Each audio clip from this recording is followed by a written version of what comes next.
We're here at the African Energy Week 2023, and I'm sitting down here at the Exhibition Center of the Nigerian Content Development and Management Board with the Executive Secretary and CEO of this very important agency in Nigeria's oil and gas industry, Mr. Simbe Wabote. Thank you very much. It's good to have you here in Cape Town, South Africa. Thank you. My pleasure. My pleasure being here.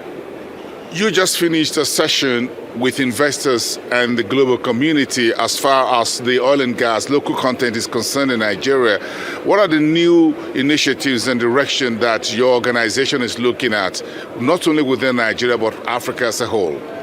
Yeah, I think part of our strategy as NCDMB, having developed enough local capacity, is how we will try to take those capacities to other African countries, because like you very well know, in the past couple of years there were a few African countries that were producing oil and gas, but today almost all countries in Africa are producing oil and gas, and over the years we've developed enough capacity in Nigeria, and part of why we are here is also to showcase those capacities that we have developed in country that we also want to use to help other African countries to develop their hydrocarbon. So it's part of our overall strategy on how to move that forward.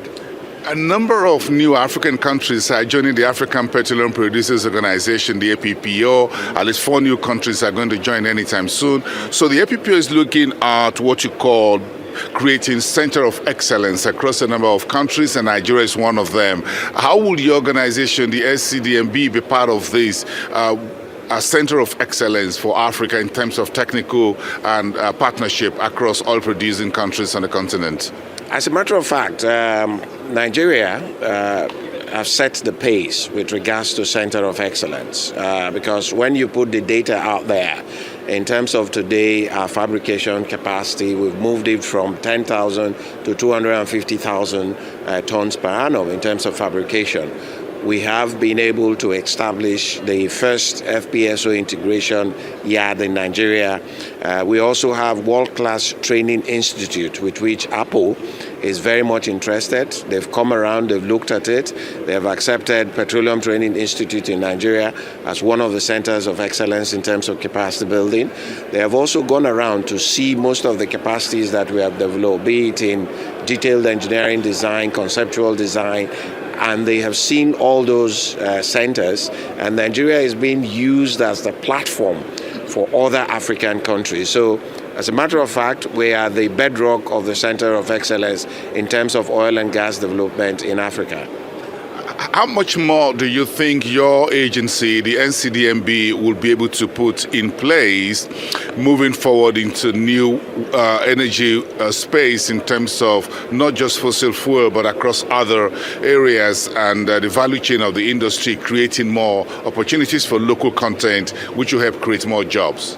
No, as a matter of fact, as part of our 10-year strategic roadmap, which we reviewed a couple of months back, it's how do we also then use the opportunity of this strategic roadmap and what we have achieved in the fossil fuel area to go into the more renewables and sustainable fuel, if you like. So there is a strategic plan that we are developing on how we will make this to happen as quickly as possible, because like I always say, the Stone Age did not disappear because of lack of stones.